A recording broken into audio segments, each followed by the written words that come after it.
ഹരേ കൃഷ്ണായ കൃഷ്ണഭക്തായ തദ്ഭക്തായ നമോ നമഃ. ഹരേ കൃഷ്ണ. പ്രിയപ്പെട്ട എല്ലാ ഭക്തജനങ്ങൾക്കും എൻ്റെ വിനീതമായ സാഷ്ടാംഗ പ്രണാമം. ഒരുപാട് നന്ദി എല്ലാവരോടും. ഞാൻ നന്ദി പറയുന്നു. കഴിഞ്ഞ 2 ആഴ്ചയായിട്ട് നമ്മൾ ഈയൊരു ഭാഗവത പ്രവാഹം ആരംഭിച്ചിരിക്കുന്നു. ഭഗവാന്റെ മഹാകൃപ കൊണ്ട് നമുക്ക് ഭാഗവതം പഠിക്കാനുള്ള ഒരു അവസരം ഭഗവാൻ തന്നെ അറേഞ്ച് ചെയ്ത് തന്നിരിക്കുന്നു. നമ്മുടെ ഒരു കഴിവുമല്ല, അല്ലെങ്കിൽ നമ്മുടെ ഭാഗ്യവുമല്ല, ഇത് മഹാകൃപ എന്ന് പറയും. ശ്രീല പ്രഭുപാദിൻ്റെയും ആചാര്യന്മാരുടെയും ഭഗവാന്റെയും മഹാകൃപ കൊണ്ടാണ് പഠിക്കുവാനുള്ള, ഭാഗവതം കേൾക്കുവാനും ചർച്ച ചെയ്യാനുള്ള ഒരു അവസരം നമുക്ക് കിട്ടുന്നത്. ഇതിന് ഒരു സംശയവും വേണ്ട ആ കാര്യത്തിൽ. നമ്മുടെ യോഗ്യത കൊണ്ടല്ല, അവരുടെ മഹാകൃപ കൊണ്ടാണ്. നമ്മുടെ യോഗ്യതയ്ക്ക് എന്ത് പ്രാധാന്യമാണുള്ളത്? എന്നാൽ മഹാകൃപ എന്ന് പറഞ്ഞു കഴിഞ്ഞാൽ പ്രഭുപാദ് എപ്പോഴും പറയുന്നൊരു വാക്കാണ് കോസ്റ്റ്ലെസ് മെർസി എന്ന്. കോസ്റ്റ്ലെസ് മെർസി എന്ന് പറഞ്ഞു കഴിഞ്ഞാൽ എന്താണെന്ന് വെച്ചാൽ, അതായത് നമുക്കതിനുള്ള യോഗ്യതയില്ല, എന്നാലും പ്രത്യേകിച്ച് കാരണമൊന്നുമില്ലാതെ മഹാകൃപ വന്നുകൊണ്ടിരിക്കുകയാണ്.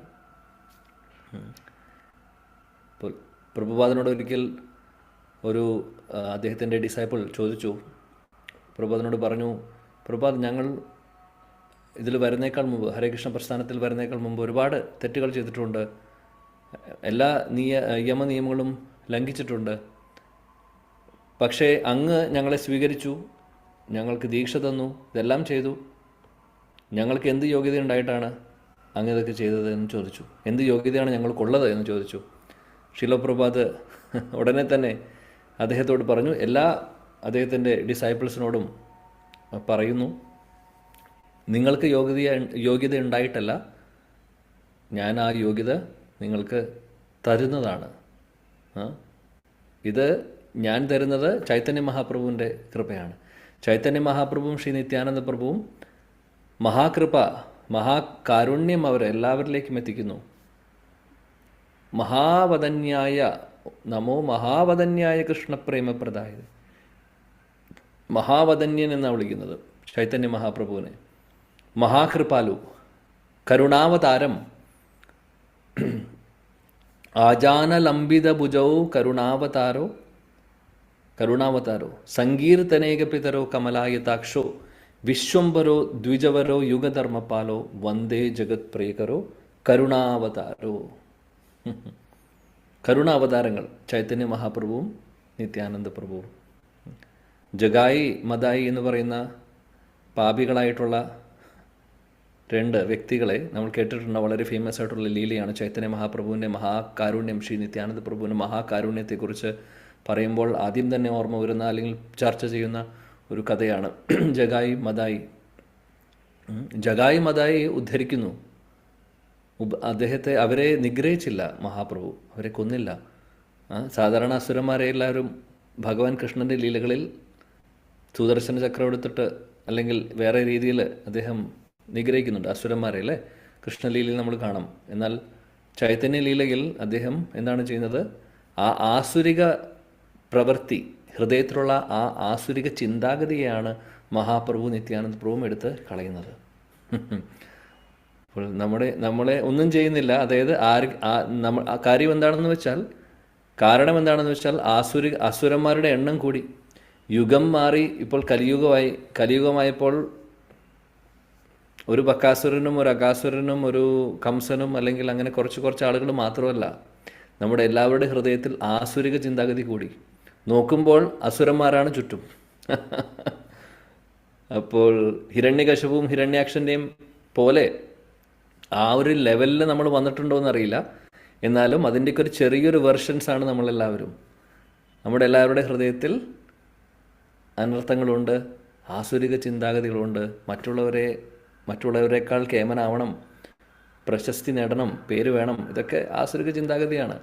മറ്റുള്ളവരുടെ തകർച്ചയിൽ സന്തോഷം തോന്നുന്നത് അത് പുറമേ കാണിക്കുന്നുണ്ടാവില്ല, എന്നാലും പുറമേ അങ്ങനെ കാണിക്കില്ലായിരിക്കും. എന്നാൽ നമ്മുടെ ഹൃദയത്തിൽ മനസ്സിൻ്റെ ഉള്ളിൽ അങ്ങനെ ഒരു ചിന്തയുണ്ടാവോ, മറ്റുള്ളവർക്ക് എന്തെങ്കിലും ഒരു ചെറിയൊരു താഴ്ച സംഭവിച്ചാൽ അപ്പോൾ ഉള്ളിലൊരു ചെറിയൊരു ആനന്ദം. അതൊക്കെ ആസുരിക ചിന്താഗതിയാണ് ഇതെല്ലാം. അപ്പോൾ ജഗായി മതായും നിത്യാനന്ദ പ്രഭു അതാണ് പറഞ്ഞത്. ജഗായി മതായും മാത്രം നിഗ്രഹിച്ചുകൊണ്ട് കാര്യമില്ല. ഈ കലിയുഗത്തിലെ എല്ലാവരുടെ ഹൃദയത്തിലും അനർത്ഥങ്ങളുണ്ട് ഒരുപാട്. കലേർ ദോഷ നിതേ രാജൻ.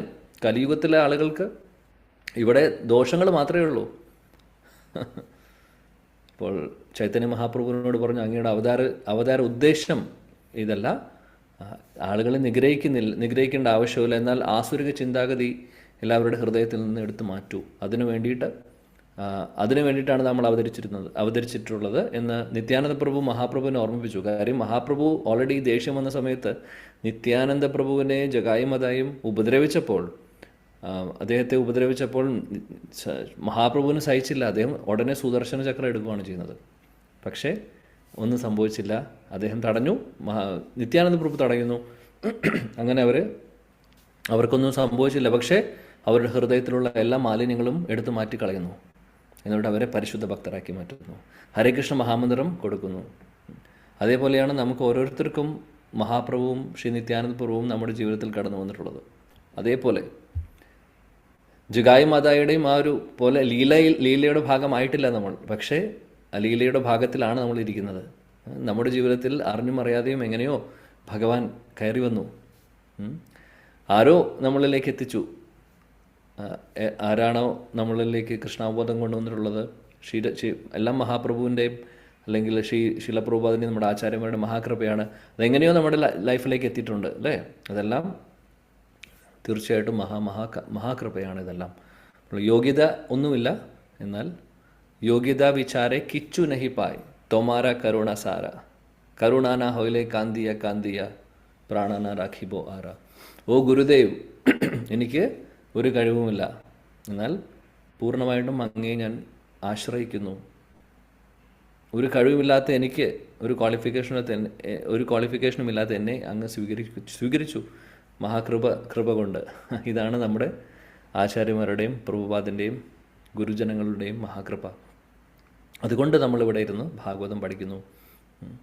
പ്രത്യേകിച്ചും എല്ലാവരോടും കൂടുതൽ അല്ലെങ്കിൽ എല്ലാവരുടെയും പാദങ്ങളിൽ നമസ്കരിക്കുന്നു.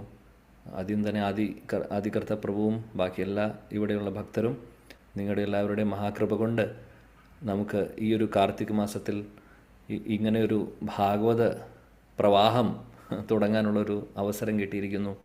നമ്മുടെ എല്ലാവരുടെയും ഒരു സൗഭാഗ്യം തന്നെയാണ്, സംശയമില്ല. എൻ്റെ കൃതജ്ഞത, എൻ്റെ നന്ദി ഞാൻ നിങ്ങൾ ഓരോരുത്തരുടെയും മുന്നിൽ സമർപ്പിക്കുന്നു, പാദങ്ങളിൽ നമസ്കരിക്കുന്നു. കാര്യം ഈ ഒരു 3 ദിവസം ആഴ്ചയിൽ 3 മണിക്കൂർ നമ്മൾ ഓരോ മണിക്കൂർ വെച്ച് ഭാഗവതം ചർച്ച ചെയ്യുന്നു. അത് വലിയൊരു കാര്യമാണ്.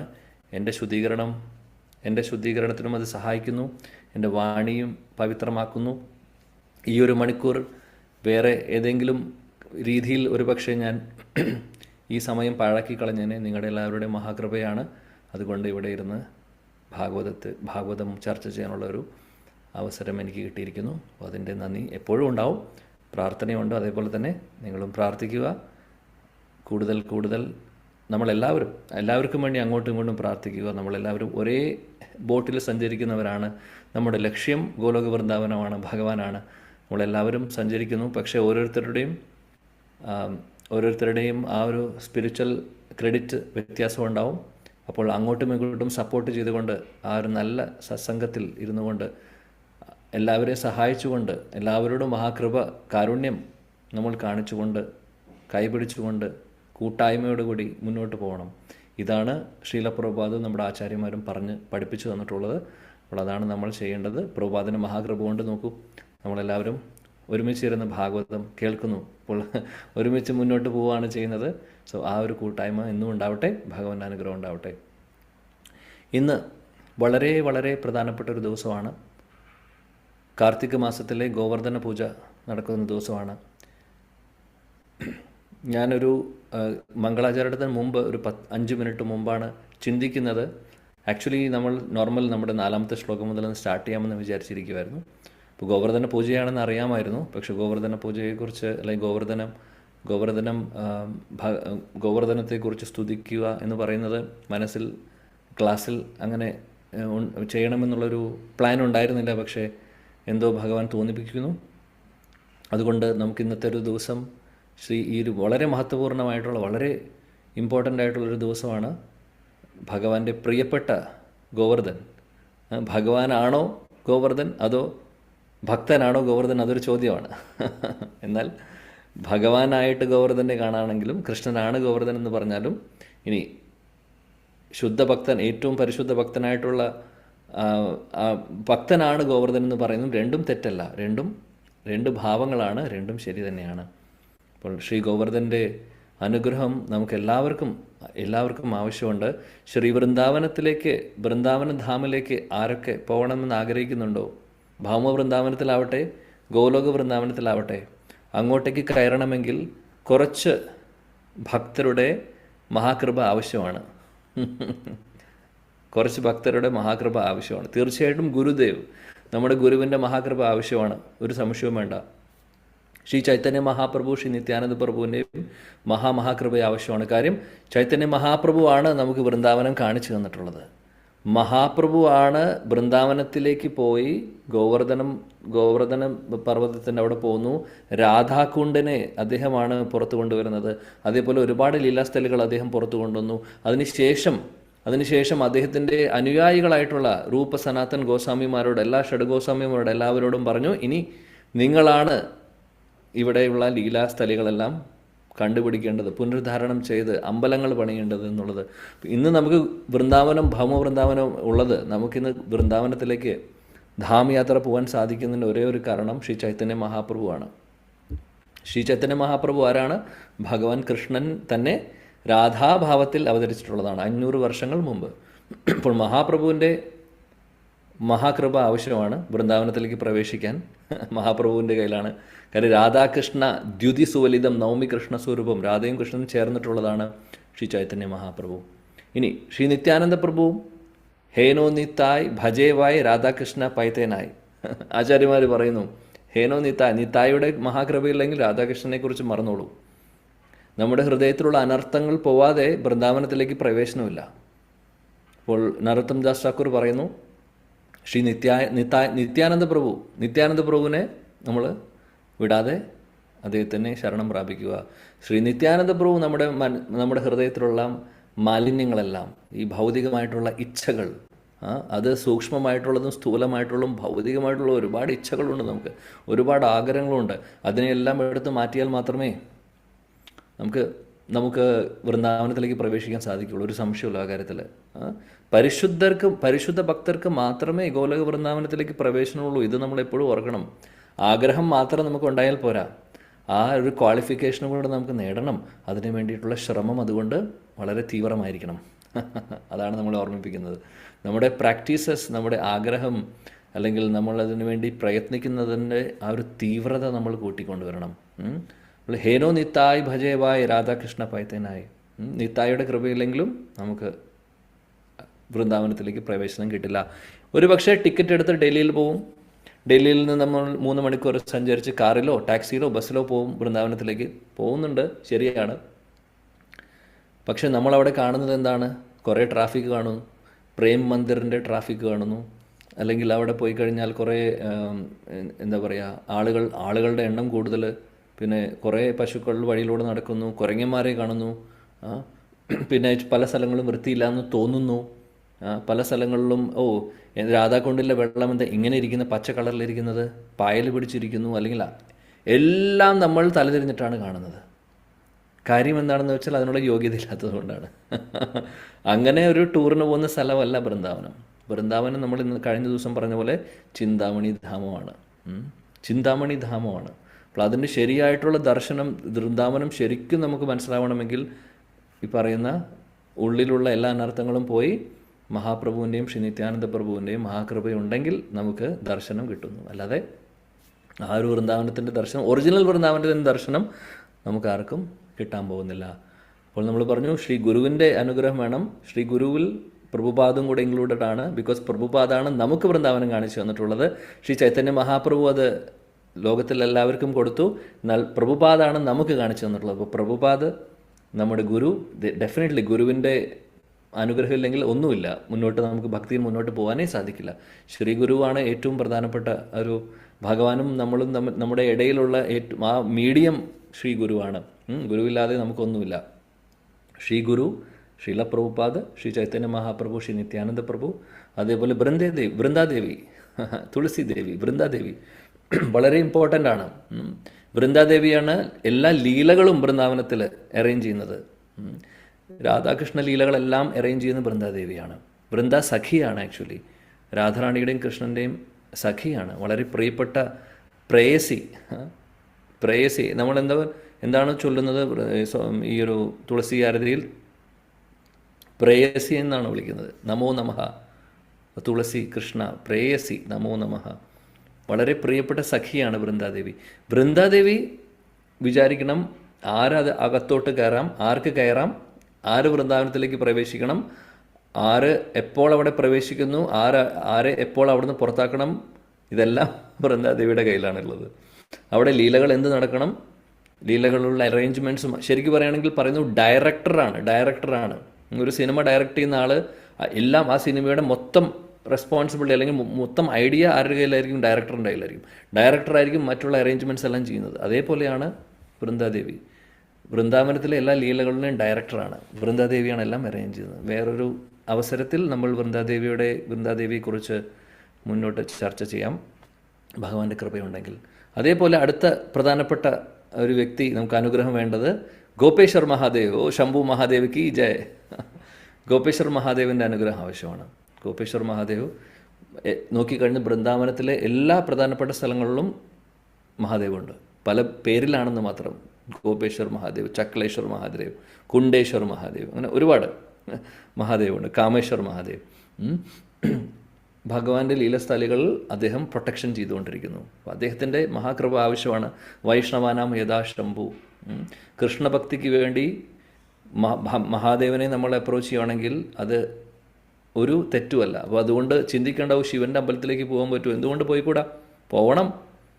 അവിടെ പോയി ചോദിക്കണം, രാധാകൃഷ്ണ സേവാ പാവോ ഏ അഭിലാഷി, ഓ മഹാദേവ്, ഓ ശംഭു മഹാദേവ്, ഓ ഗോപേശ്വർ മഹാദേവ്, എൻ്റെ ഒരേ ഒരു ആഗ്രഹം ഇതേ ഉള്ളൂ, ഭഗവാനെ സേവിക്കണം, കൃഷ്ണനെ സേവിക്കണം, രാധാകൃഷ്ണനെ സേവിക്കണം. ഗോലോക വൃന്ദാവനമാണ് എൻ്റെ ലക്ഷ്യം. ശംഭു മഹാദേവൻ ഗോപേശ്വർ മഹാദേവൻ്റെ രൂപത്തിൽ വന്ന് നമ്മുടെ കൈപിടിച്ച് കൊണ്ടുപോകും. കാര്യം ഗോപേശ്വർ മഹാദേവ് ആഗ്രഹിക്കുന്നു രാധാകൃഷ്ണൻ്റെ കൂടെ എപ്പോഴും ഇരിക്കാൻ. അദ്ദേഹത്തിൻ്റെ ആഗ്രഹം പോലെ വേറെ ആർക്കെങ്കിലും ആഗ്രഹം ഉണ്ടെങ്കിൽ അദ്ദേഹം അങ്ങനെയുള്ളവരോട് സ്നേഹം കൂടുതൽ കാണിക്കും. അവിടെ പോയി ധനം ദേഹി പുത്രദേഹി ഇതൊന്നുമല്ല ചോദിക്കേണ്ടത് മഹാദേവൻ്റെ അടുത്ത്. കൃഷ്ണപ്രേമമാണ് ചോദിക്കേണ്ടത്, കൃഷ്ണഭക്തിയാണ് ചോദിക്കേണ്ടത്. അപ്പോൾ ഗോപേശ്വർ മഹാദേവ് ഒരു പ്രധാനപ്പെട്ട വ്യക്തിയാണ്. ഇനി വേറെ കുറേ പേരുണ്ട്, അതിൽ ഇനി ഞാൻ ചുരുക്കുന്നു. അതേപോലെ വളരെ വളരെ വളരെ പ്രധാനപ്പെട്ട ഒരു വ്യക്തിയുടെ സമ്മതം കൂടെ നമുക്ക് വേണം വൃന്ദാവനത്തിലേക്ക് പ്രവേശിക്കാൻ. അതാരാണ്? ശ്രീ ഗോവർദ്ധൻ. ശ്രീ ഗോവർദ്ധൻ്റെ മഹാകൃപയില്ലെങ്കിൽ, ഗോവർദ്ധൻ്റെ അനുഗ്രഹമില്ലെങ്കിൽ വൃന്ദാവനം എൻട്രി നമുക്കില്ല. സോ വളരെ വളരെ ഇമ്പോർട്ടൻ്റ് ആണ് ശ്രീ ഗോവർദ്ധനെ നമ്മൾ പൂജിക്കുക, ആരാധിക്കുക. അല്ലെങ്കിൽ അത് എപ്പോഴും ആ ഗോവർദ്ധൻ്റെ അനുഗ്രഹം നമുക്ക് ആവശ്യമാണ്. ശ്രീ ഗോവർദ്ധൻ. അപ്പോൾ ഇന്നത്തെ ദിവസം ശ്രീ ഗോവർദ്ധന പൂജ നടന്നിട്ടുള്ള ദിവസമാണ്. നമുക്കറിയാം കൃഷ്ണലീലയിൽ നമ്മൾ കണ്ടിട്ടുണ്ട് എന്താണ് സംഭവിക്കുന്നത് എന്നുള്ളത്. കൃഷ്ണലീല എന്ത് സംഭവിക്കുന്നു? ഒരിക്കൽ നന്ദഗോപുരം മറ്റുള്ള എല്ലാവരും ബ്രജവാസികളെല്ലാവരും ചേർന്ന് ഇന്ദ്രപൂജ നടത്തുന്ന സമയത്ത് അവിടെ കൃഷ്ണൻ വരുന്നു. കുട്ടിയാണ് കൃഷ്ണൻ അപ്പോഴും. കൃഷ്ണൻ വന്ന് പറയുന്നു, എന്തിനാണിത് ചെയ്യുന്നത്? ഇതിൻ്റെ ആവശ്യം എന്താണ്? ഇതിൻ്റെ ആവശ്യമുണ്ടോ? എന്തിനാണ് ഇന്ദ്രനെ പൂജിക്കേണ്ടത്? അതിൻ്റെ ആവശ്യമില്ല. പകരം ഗോവർദ്ധനെ പൂജിച്ചാൽ മതി. കാര്യം ഗോവർദ്ധനാണ് എല്ലാം കൊടുക്കുന്നത്. എല്ലാ പശുക്കൾക്കും പുല്ല് കൊടുക്കുന്നു, എല്ലാ പഴങ്ങളും പച്ചക്കറികളും എല്ലാം അറേഞ്ച് ചെയ്യുന്നത് ഗോവർദ്ധനാണ്. അപ്പോൾ ഗോവർദ്ധനെ പൂജിക്കാതെ എന്തിനാണ് ഇന്ദ്രനെ പൂജിക്കുന്നത് എന്നുള്ള ചോദ്യമാണ് ചോദിക്കുന്നത്. കാര്യം ഗോവർദ്ധനാണ് എല്ലാം കൊടുക്കുന്നുണ്ട്. കാര്യം പശുക്കളാണ് വ്രജവാസികളുടെ എല്ലാ ധനം, അല്ലേ? ആ സമ്പത്ത് എന്ന് പറയുന്നത് പശുക്കളാണ്. പശുക്കളിൽ നിന്നുള്ള പാലും ഉൽപ്പന്നങ്ങളും കൊണ്ടാണ് അവർ ജീവിക്കുന്നത്. അതാണ് ഗോകൃഷി വാണിജ്യമാണ് വൈശ്യരുടെ ആ ഒരു ഉപജീവന മാർഗം. അപ്പോൾ എല്ലാം അതിന് സാധിക്കുന്നത് ഗോവർദ്ധനത്തിലെ മനോഹരമായിട്ടുള്ള ഫ്രഷ് പച്ച പുല്ലുകളാണ് ഈ പശുക്കളെ പശുക്കൾക്ക് പോഷണം കൊടുക്കുന്നത്. അപ്പോൾ അതുകൊണ്ട് എല്ലാം നമ്മളെ സഹായിക്കുന്ന പശുക്കളാണ്. പശുക്കൾ നമുക്ക് പാല് തരുന്നതുകൊണ്ട് നമുക്ക് കാര്യങ്ങൾ ചെയ്യാൻ സാധിക്കുന്നു. അപ്പോൾ എന്തുകൊണ്ട് അത് പശുക്കൾക്ക് വേണ്ടി മാത്രമല്ല, നമുക്ക് ജീവിക്കാനുള്ളത് എല്ലാം ഗോവർദ്ധനാണ് തരുന്നത്. അതുകൊണ്ട് ഗോവർദ്ധന പൂജയാണ് ചെയ്യേണ്ടതെന്ന് കൃഷ്ണൻ പറഞ്ഞു. നമ്മൾ ഡീറ്റെയിൽസിലേക്ക് പോകുന്നില്ല. ആദ്യം നന്ദ മഹാരാജ് ചോദിച്ചു എന്തിനാണ് അത് ചെയ്യേണ്ട ആവശ്യം. കുട്ടി പറയുമ്പോൾ ആർക്കെങ്കിലും പ്രത്യേകിച്ചും ഒരു കാര്യമായിട്ട് തോന്നില്ല അല്ലേ. പക്ഷേ കൃഷ്ണൻ പറയുമ്പോൾ അതിന് വ്യത്യാസമുണ്ട്. കൃഷ്ണൻ സാധാരണ ഒരു കുട്ടിയല്ല. അതുകൊണ്ട് നന്ദ മഹാരാജന് മനസ്സിലായി. ആദ്യം കുറച്ച് കൃഷ്ണനോട് പറഞ്ഞു നോക്കും, അങ്ങനെ എന്തുകൊണ്ട് നീ പറയുന്നു, ഇന്ദ്രപൂജ കാലാകാലങ്ങളായിട്ട് നമ്മൾ നടത്തി വരുന്നതാണ്, നീ അത് മുടങ്ങരുത് എന്നുള്ള ആഗ്രഹമുണ്ട്. കൃഷ്ണൻ പറഞ്ഞു അതിൻ്റെ ആവശ്യമില്ല. എന്നിട്ട് പിന്നെ എന്ത് സംഭവിക്കുന്നു നമുക്കറിയാം. ഇന്ദ്രന് ദേഷ്യം വരുന്നു. ഇന്ദ്രൻ ആലോചിക്കുന്നു, ഇതാരാണ് ഈ ചെറിയൊരു കുട്ടി വന്ന് എൻ്റെ പൂജ മുടക്കി, ഞാൻ അതിന് പകരം വീട്ടുമെന്ന് പറഞ്ഞ് അദ്ദേഹം പിന്നെ സംവർത്തക മേഘങ്ങളെ വിളിക്കുന്നു. സംവർത്തക മേഘങ്ങൾ എന്ന് പറഞ്ഞു കഴിഞ്ഞാൽ സംഹാരത്തിൻ്റെ സമയത്ത്, പ്രളയത്തിന് വേണ്ടി ആ സമയത്ത് ഉണ്ടാവുന്ന മഴ തരുന്ന മേഘങ്ങളാണ്. ആ സംവർത്തക മേഘങ്ങളെയാണ് ഇന്ദ്രൻ വിളിക്കുന്നത്. എന്നിട്ട് വൃന്ദാവനത്തിൻ്റെ മുകളിൽ മഴ പെയ്യിക്കുന്നു. മഴയുടെ കാര്യം പിന്നെ പറയേണ്ട ആവശ്യമില്ല, പ്രളയമായി അവിടെ പറയുന്നു. ഓരോ മഴയും അവിടെ മഴത്തുള്ളികളും വലിയ വലിയ തൂണിൻ്റെ വലുപ്പത്തിലായിരുന്നു ഓരോ തുള്ളികളുടെ വലുപ്പം, മഴത്തുള്ളിയുടെ വലുപ്പം. എന്തായിരിക്കും? എനിക്ക് തോന്നുന്നു ഇന്ന് നാട്ടിൽ നല്ല മഴയുള്ള ദിവസമാണ്. അപ്പോൾ നമുക്ക് നല്ല രീതിയിൽ റിലേറ്റ് ചെയ്യാം. ഇന്ന് മഴ പെയ്യാനുള്ള കാരണം തന്നെ ഇന്ന് ഗോവർദ്ധന പൂജ ആയതുകൊണ്ടാണ്. അതുകൊണ്ട് വളരെ വളരെ വളരെ ഐശ്വര്യപൂർണമായിട്ടുള്ള ദിവസമാണ്. മഴ പെയ്യുന്നു ഓർക്കാം. ഇങ്ങനൊരു ദിവസത്തിൽ പ്രളയം വന്നു. പക്ഷെ പേടിക്കേണ്ട, അവിടെ പ്രളയം വരാൻ പോകുന്നില്ല. എങ്ങനെയാണോ ഭഗവാൻ കൃഷ്ണൻ വ്രജവാസികളെ രക്ഷിച്ചത് മഴയിൽ നിന്ന്, അപ്പോൾ ഈ മഴ നമുക്ക് ഗോവർദ്ധനെ ഓർക്കാനും ഗോവർദ്ധന ലീല ഓർക്കുവാനും ഉള്ള ഒരു ഉദ്ദീപൻ, ഒരു സ്റ്റിമുലസ് ആണ് നമുക്ക്. ഹരേ കൃഷ്ണ. അപ്പോൾ അങ്ങനെ മഴ പെയ്തുകൊണ്ടിരിക്കുന്നു. ആ സമയത്ത് കൃഷ്ണൻ അവരെല്ലാവരെയും വിളിച്ചു. എല്ലാവരോടും പറയുന്നു, ആരും പേടിക്കണ്ട, ഞാൻ രക്ഷിക്കാം, ഒന്നുകൊണ്ടും പേടിക്കണ്ട, ഞാൻ പറയുന്ന പോലെ ചെയ്താൽ മതി. എന്നിട്ട് എന്ത് ചെയ്യുന്നു? അദ്ദേഹം ഗോവർദ്ധന പർവ്വതം എടുക്കുന്നു. അദ്ദേഹത്തിൻ്റെ ചെറിയ ആ വിരലിലാണ് നിർത്തുന്നത്. ആക്ച്വലി ഗോവർദ്ധനെക്കുറിച്ച് പറയുകയാണെങ്കിൽ നമുക്ക് 2-3 ക്ലാസ്സിനുള്ള അത് കുറയും എന്ന് പറയാൻ വേണമെങ്കിൽ ഒരുപാടുണ്ട് ചർച്ച ചെയ്യാൻ. നമുക്ക് സമയം കുറവാണ്. അതുകൊണ്ട് വളരെ ഫാസ്റ്റായിട്ട് പോകുന്നു. കുറച്ച് കാര്യങ്ങളൊക്കെ നമ്മൾ പറഞ്ഞു ഗോവർദ്ധനെ സ്തുതിച്ചുകൊണ്ട് നമുക്ക് ഇന്നത്തെ സത്സംഗം ഇനി സമയം എത്രയാണോ അത്ര നമുക്ക് ഉപയോഗിക്കാം. അപ്പോൾ ഗോവർദ്ധനെ ചെറുവിരലിലാണ് നിർത്തുന്നത്, ഇടത്ത് കൈയിലെ ചെറുവിരലിലാണ് നിർത്തുന്നത്. അപ്പോൾ അതിന് ശേഷം പിന്നെ എല്ലാ വ്രജവാസികളും താഴോട്ട് കൊണ്ടുവരുന്നു. നമ്മുടെ ആചാര്യന്മാർ അതിനെക്കുറിച്ച് ഭംഗിയായിട്ട് ഈ ഒരു ലീലയെക്കുറിച്ച് വിവരിക്കുന്നുണ്ട്. അപ്പോൾ ഇദ്ദേഹം ഉയർത്തിയ സമയത്ത് എല്ലാവരോടും പറഞ്ഞു, എല്ലാവരും വരൂ അകത്തോട്ട്, ഇവിടെ വന്ന് ഇതിന് കീഴിൽ വന്ന് നിന്നോളൂ, ഒരു പ്രശ്നവും ഉണ്ടാവില്ല എന്ന് പറഞ്ഞു. അങ്ങനെ എല്ലാ വ്രജവാസികളെയും കൃഷ്ണൻ വിളിക്കുകയാണ് ചെയ്യുന്നത്. എല്ലാ വ്രജവാസികളും അങ്ങനെ ഗോവർദ്ധന പർവ്വതത്തിൻ്റെ കീഴിൽ വന്ന് നിൽക്കുന്നു. കൃഷ്ണനാണെങ്കിൽ ഇത് ഈ ചെറുവിരലിൽ ഇങ്ങനെ നിർത്തിയിരിക്കുകയാണ്. ശ്രീമദ് ഭാഗവതത്തിലെ 25-ാമത്തെ അധ്യായത്തിൽ വരുന്നു, നാത്രാസ ഇഹ വാ കാര്യോ മദ് ഹസ്താദ്രി നിപാതനാത് വാതവർഷ ഭയേനാലം തത്രാണാം വിഹിതം ഹിവ. കൃഷ്ണൻ പറയുവാണ് എല്ലാവരോടും, നിങ്ങൾ പേടിക്കേണ്ട ആവശ്യമില്ല, ആരും പേടിക്കേണ്ട ആവശ്യമില്ല. എൻ്റെ കയ്യിൽ നിന്ന് ഈ പർവ്വതം താഴെ വീഴുന്നു വിചാരിച്ച് നിങ്ങൾ പേടിക്കണ്ട. അദ്ദേഹം പറയുവാണ്, നിങ്ങളാരും പേടിക്കേണ്ട, ഇത് കയ്യിൽ നിന്ന് വീഴുന്നുള്ളത് എൻ്റെ കയ്യിൽ നിന്ന് വിടാൻ പോകുന്നില്ല, നിങ്ങൾ പേടിക്കാതെ വന്നോളൂ. പിന്നെ ഈ പുറമേ കാണുന്ന ഈ കാറ്റും മഴയും കൊണ്ടും പേടിക്കേണ്ട ആവശ്യമില്ല, ഒന്നിനെക്കുറിച്ച് ആലോചിക്കേണ്ട, പേടിക്കുകയേ വേണ്ട, ഇവിടെ വന്ന് നിന്നോളൂ. ഇതിനെല്ലാത്തിനുള്ള മാർഗം, ഇതിൻ്റെ എല്ലാത്തിൻ്റെ സൊല്യൂഷൻ ഞാൻ കണ്ടിട്ടുണ്ട്, ഒന്നുകൊണ്ടും പേടിക്കണ്ട, അങ്ങോട്ട് വരാൻ പറഞ്ഞു. എല്ലാവരോടും ഈ ഗിരിരാജൻ്റെ താഴെ വന്ന് നിൽക്കാൻ പറയുകയാണ് ചെയ്യുന്നത്. ഗിരിരാജൻ്റെ സ്ഥാനം ഒന്ന് ആലോചിച്ച് നോക്ക്. ഗിരിരാജ്, ഗോവർദ്ധൻ, കൃഷ്ണൻ എടുത്തു ചെറുവിരൽ. ഗിരിരാജൻ്റെ ആ ഒരു മഹാസൗഭാഗ്യം ഒന്ന് ഓർത്ത് നോക്കൂ. കാലത്ത് മുഴുവനും ഗിരിരാജൻ്റെ മുകളിൽ കൃഷ്ണൻ കളിച്ചുകൊണ്ടിരിക്കുകയാണ്. വൈകുണ്ഠാജനിതോ വരാമധുപുരി തത്രാഭിരാത്സോത്സവാത് വൃന്ദാരണ്യമുദാര പാണിരമണാത് തത്രാഭി ഗോവർദ്ധന രാധാകുണ്ഡമിഹാപി ഗോകുലപതേ പ്രേമാമൃതാപ്ലാവനാത് കൂര്യാത് അസ്യ വിരാജതോ ഗിരിതടേ സേവാം വിവേകീനക. ശ്രീല രൂപഗോസ്വാമി ഉപദേശാമൃതത്തിലെ 9ാമത്തെ ശ്ലോകത്തിൽ പറയുന്നു, ശ്രീ ഗോവർദ്ധൻ ഗോവർദ്ധനത്തിൻ്റെയും രാധാകുണ്ടിൻ്റെയും ഒക്കെ ഒരു പൊസിഷൻ അദ്ദേഹം പറയുന്നു. വൈകുണ്ഠാജനിതോ മധുപുരി തത്രാഭി രാത്സോത്സവാത്. വൈകുണ്ഠം എന്ന് പറയുന്നത് ഭൗതിക ലോകത്തെക്കുറിച്ചുമായിട്ട് കമ്പയർ ചെയ്യുമ്പോൾ വൈകുണ്ഠം തീർച്ചയായിട്ടും ഉയർന്ന സ്ഥലമാണ്. ഇനി വൈകുണ്ഠത്തെക്കാൾ ഉന്നത സ്ഥിതി അല്ലെങ്കിൽ മുകളിലാണ് സ്ഥാനം ആർക്ക്? മധുപുരി, മധുരയ്ക്ക്.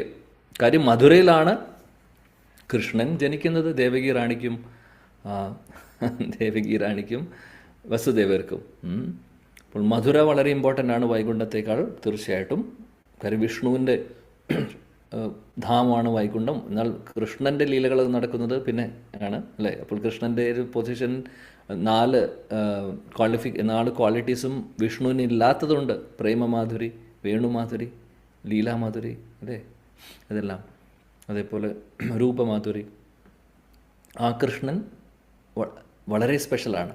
അപ്പോൾ കൃഷ്ണൻ്റെ ആ ഒരു ആവിർഭാവം നടക്കുന്നത് മധുരയിലാണ്. അതുകൊണ്ട് വൈകുണ്ഠത്തേക്കാൾ ഉയർന്ന സ്ഥാനമാണ് മധുരയ്ക്കുള്ളത്. എന്നിട്ട് പറയുന്നു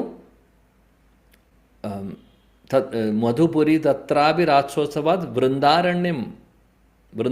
വൃന്ദാവനമാണെങ്കിലോ അതിനേക്കാൾ മുകളിലാണ് സ്ഥാനം. കാര്യം കൃഷ്ണൻ ജനിച്ചു എവിടെ? മധുരയിൽ. എന്നാൽ വൃന്ദാവനത്തിലേക്ക് ഉടനെ തന്നെ കൊണ്ടുവന്നു.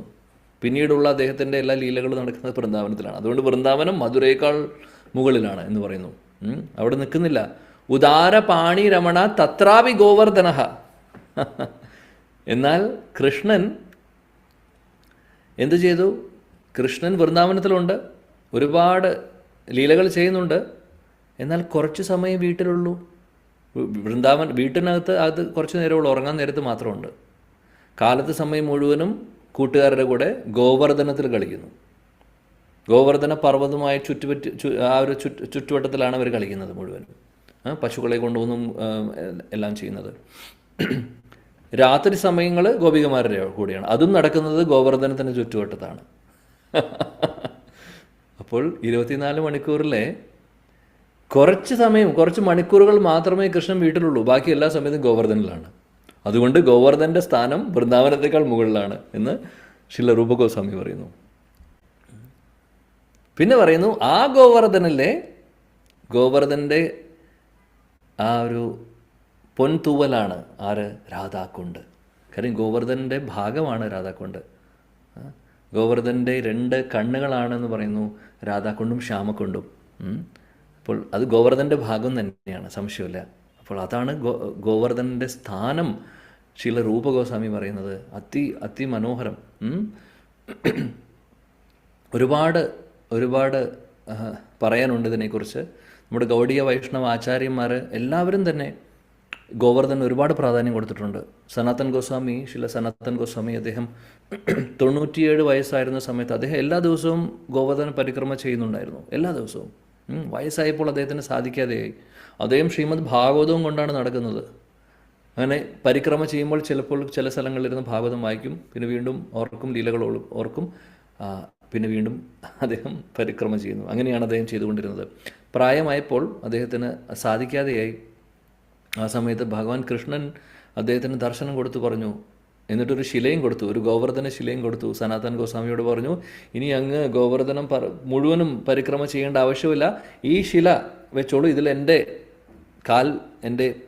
തൃപ്പാദങ്ങളുടെ പാടുണ്ട്, ഈ ശിലയെ പരിക്രമ ചെയ്താൽ മതി എന്നാണ് പറഞ്ഞത്. വേറെ ഇനി ഗോവർദ്ധന പരിക്രമം മുഴുവനും ചെയ്യേണ്ട ആവശ്യമില്ല. ആ ശില ഇന്നുമുണ്ട്. എവിടെ? നമ്മുടെ ശ്രീ രാധാ ദാമോദർ അമ്പലത്തിൽ ഇന്നും വൃന്ദാവനത്തിൽ പോയി കഴിഞ്ഞാൽ, രാധാ ദാമോദർ അമ്പലത്തിൽ പോയി കഴിഞ്ഞാൽ ഈ ഗോവർദ്ധന ശില അവിടെയുണ്ട്. സനാതൻ ഗോസ്വാമി പ്രദക്ഷിണം വെച്ചിട്ടുള്ള ആ ഗോവർദ്ധന ശില. കൃഷ്ണൻ പറഞ്ഞിട്ടുണ്ടായിരുന്നു, ഈ ഗോവർദ്ധന ശിലയുടെ ചുറ്റും 4 പ്രാവശ്യം പ്രദക്ഷിണം വെച്ചാൽ മതി, മുഴുവനും ഗോവർദ്ധനം 21 കിലോമീറ്റർ 22 കിലോമീറ്റർ മുഴുവനും പരിക്രമ ചെയ്തതിൻ്റെ അതേ ഫലം കിട്ടുമെന്നുള്ളത്. അതുകൊണ്ട് വൃന്ദാവനത്തിൽ ഇന്നും പോകുന്നവരൊക്കെ തീർച്ചയായിട്ടും രാധാ ദാമോദർ അമ്പലത്തിൽ പോകണം. അവിടെ ഗോവർദ്ധന ശില കാണാൻ സാധിക്കും നമുക്ക്, ഓൾട്ടറിൻ്റെ മുമ്പിൽ തന്നെ അവർ വെച്ചിട്ടുണ്ടാവും. അപ്പോൾ അവിടെ പോകുമ്പോൾ എപ്പോഴും ഓർക്കുക, അവിടെ 4 പ്രാവശ്യങ്ങളും മിനിമം ആ പരിക്രമം ചെയ്യാൻ നോക്കുക. അവിടെ വളരെ സ്പെഷ്യലായിട്ടുള്ള അമ്പലമാണ് രാധാ ദാമോദർ അമ്പലം. നമ്മുടെ പ്രഭുപാദിൻ്റെ തുടക്കം അവിടെ നിന്നാണ്. സോ വളരെ സ്പെഷ്യലാണ് നമ്മളെ സംബന്ധിച്ച്. അപ്പോൾ അവിടെ ഈ ഗോവർദ്ധന ശിലയുണ്ട്. ശില സനാതൻ ഗോസ്വാമിക്ക് ഭഗവാൻ നേരിട്ട് കൊടുത്തിട്ടുള്ളതാണ്. അതേപോലെ ശില സരസ്വതി ഠാക്കൂർ പ്രഭുപാദ്, നമ്മുടെ പ്രഭുപാദിൻ്റെ ഗുരു, അദ്ദേഹത്തിൻ്റെ കയ്യിലും ഗോവർദ്ധന ശിലയുണ്ടായിരുന്നു. അദ്ദേഹം മായാപ്പൂരിൽ ഗോവർദ്ധന പർവ്വതത്തിൻ്റെ ഒരു റെപ്ലിക്ക കൊണ്ടുവന്നിട്ടുണ്ട്. ഇപ്പോഴും നമ്മൾ ഗൗഡീയ മഠത്തിൽ പോയി കഴിഞ്ഞാൽ മായപ്പൂരിലുള്ള ഗൗഡീയ മഠമുണ്ട്. ശില ഭക്തി സിദ്ധാന്ത സരസ്വതി ഠാക്കൂറിൻ്റെ ആ സമാധി അമ്പലമുള്ള ആ ഒരു ഗൗഡീയ മഠമുണ്ട്. അവിടെ പോയി കഴിഞ്ഞാൽ അദ്ദേഹത്തിൻ്റെ സരസ്വതി ഠാക്കൂർ പ്രഭുപാദിൻ്റെ ശ്രീ ഗോവർദ്ധൻ ശ്രീ ഗാന്ധർവിക ഗിരിധാരി എന്ന് പറയുന്ന DTസും ഉണ്ട്. ഗാന്ധർവിക ഗിരിധാരി എന്നാണ് അദ്ദേഹത്തിൻ്റെ രാധാകൃഷ്ണൻ്റെ ആ ഒരു ശ്രീമൂർത്തി വിഗ്രഹങ്ങളുടെ പേര്.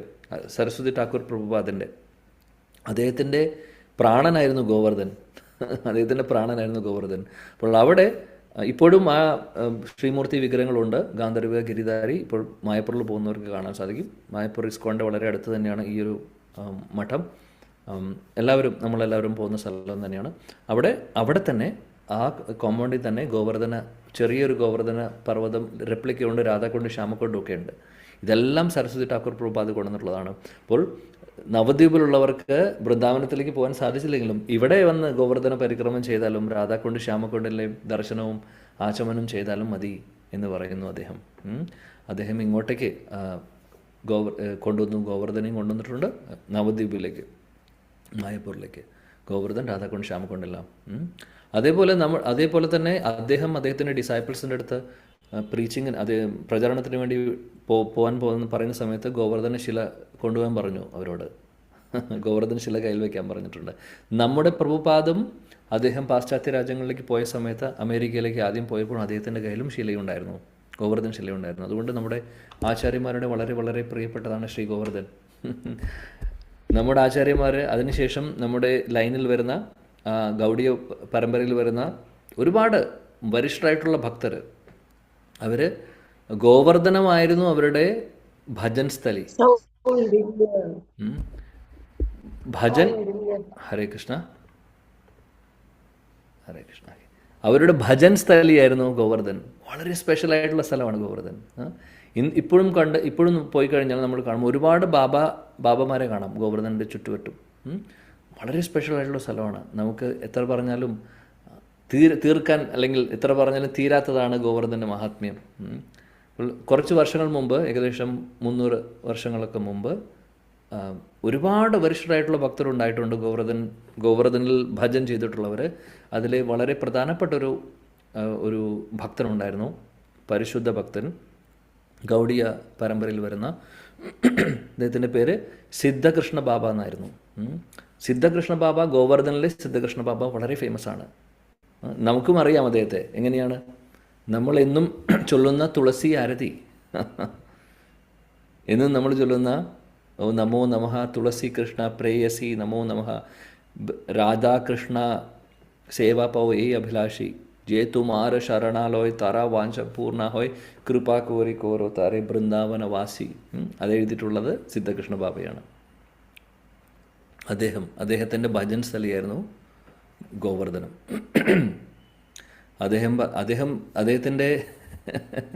അദ്ദേഹത്തെക്കുറിച്ച് പറയാനില്ല, ഒരുപാട് കാര്യങ്ങളുണ്ട്. വളരെ സ്പെഷ്യലായിട്ടുള്ള ഒരു ഭക്തനായിരുന്നു അദ്ദേഹം.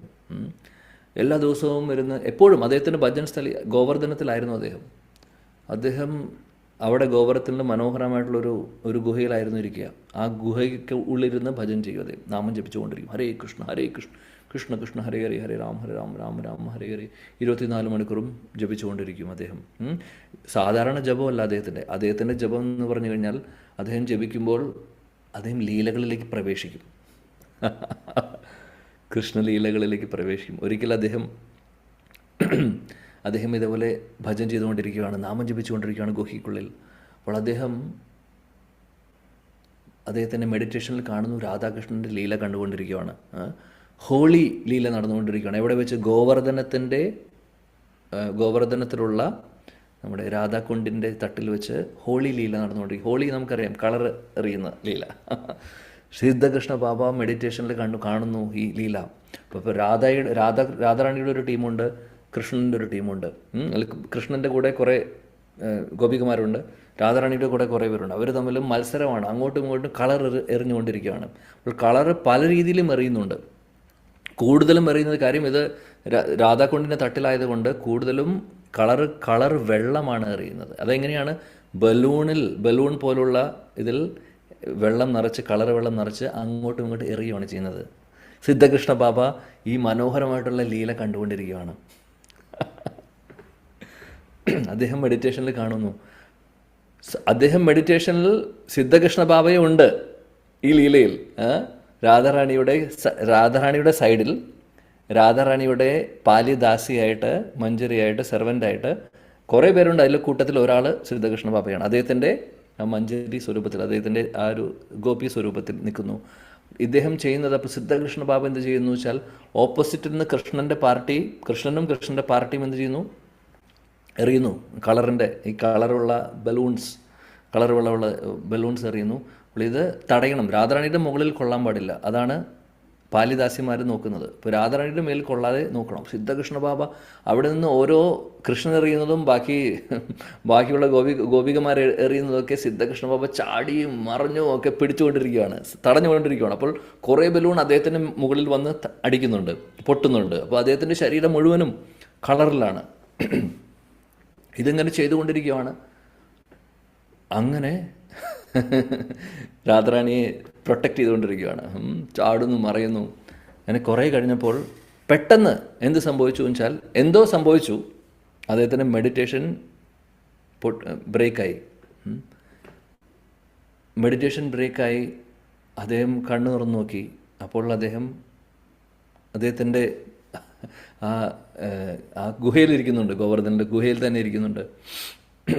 അദ്ദേഹം മനസ്സിലായി, അദ്ദേഹം ചിന്തിക്കുവാണ്, ഞാൻ ഇത്രയും അധഭാഗ്യനായിട്ടുള്ള വേറെ ആരുമില്ല. ഞാൻ ലീലയിലായിരുന്നു, ഇപ്പോൾ ലീലയുടെ പുറത്ത് വന്നു. നഷ്ടപ്പെട്ടു എനിക്ക്. അപ്പോൾ വിരഹത്തിൽ പിന്നെ അദ്ദേഹം കരയുവാണ്. ആ ഒരു സൗഭാഗ്യം നഷ്ടപ്പെട്ടു എന്ന് പറഞ്ഞ് എങ്ങനെയോ അത് ബ്രേക്കായി. ലീല ബ്രേക്കാകുമ്പോൾ അവരുടെ ദുഃഖം അങ്ങനെയാണ് ശുദ്ധഭക്തർ.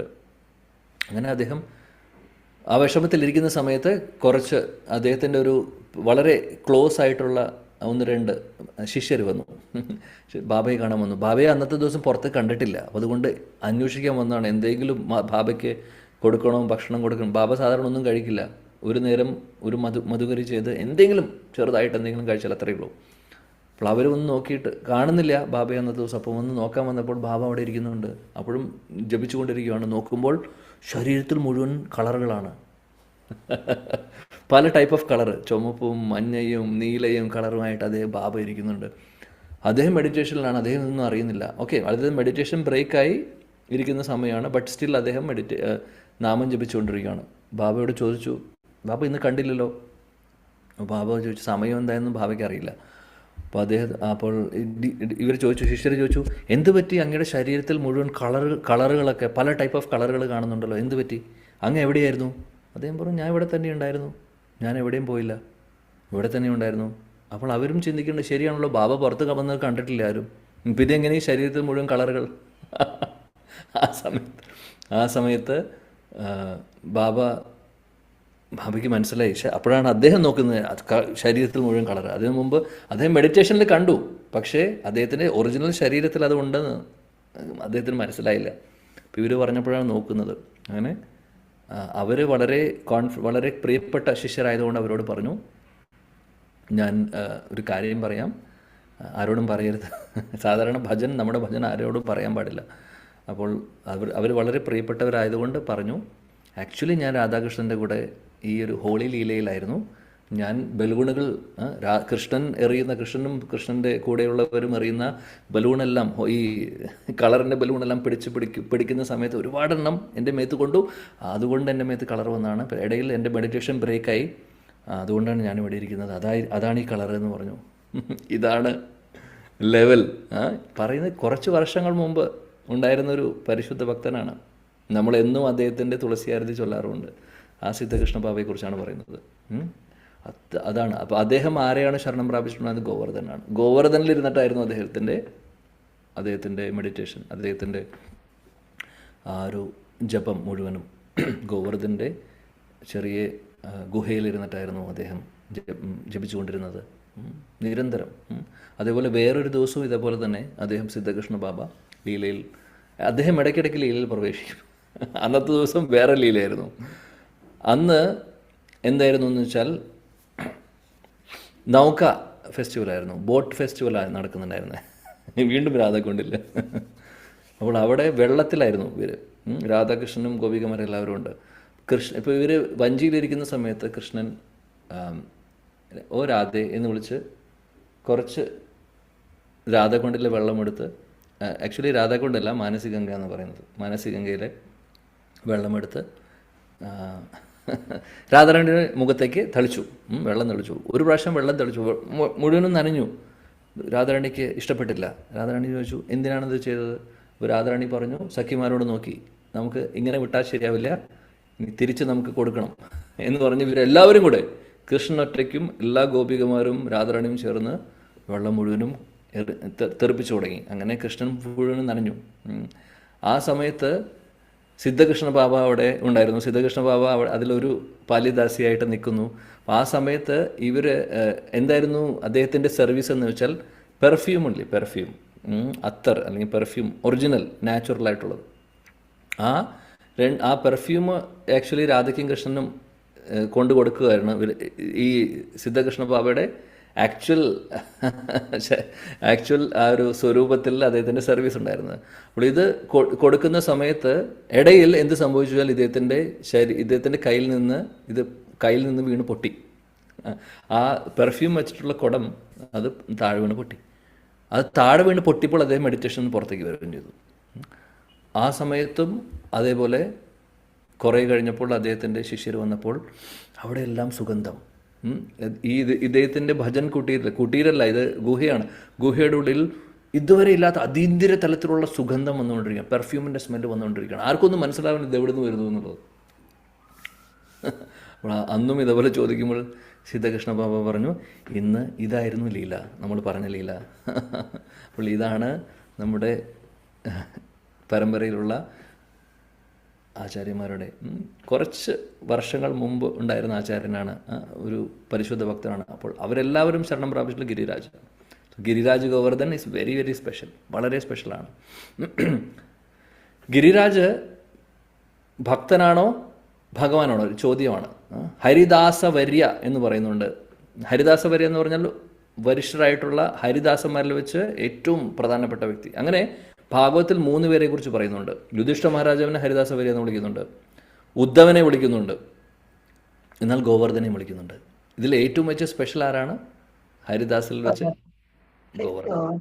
ഗോവർദ്ധനാണ് ഏറ്റവും സ്പെഷ്യൽ. അപ്പോൾ ഗോവർദ്ധനെ നമ്മൾ ഭക്തനായിട്ട് വേണമെങ്കിൽ ആരാധിക്കാം, അല്ലെങ്കിൽ ഭഗവാനായിട്ട് ആരാധിക്കാം. രണ്ടും മൂഡ് പോലെ ഇരിക്കും, ഓരോരുത്തരുടെ ഭാവം പോലെ ഇരിക്കും. രണ്ടും ഓത്തൻറ്റിക്കാണ്, കുഴപ്പമില്ല. എന്നാൽ ഭക്തരുടെ ഭാവത്തിൽ, ഭക്തഭാവത്തിൽ ഗോവർദ്ധനെ ആരാധിക്കുമ്പോൾ അതിന് കൂടുതൽ മഹാത്മ്യമുണ്ട്. കാര്യം എന്താണെന്ന് വെച്ചാൽ ഭഗവാന്റെ പരിശുദ്ധ ഭക്തരെ ആരാധിക്കുമ്പോൾ കൃഷ്ണന് സന്തോഷമാവും.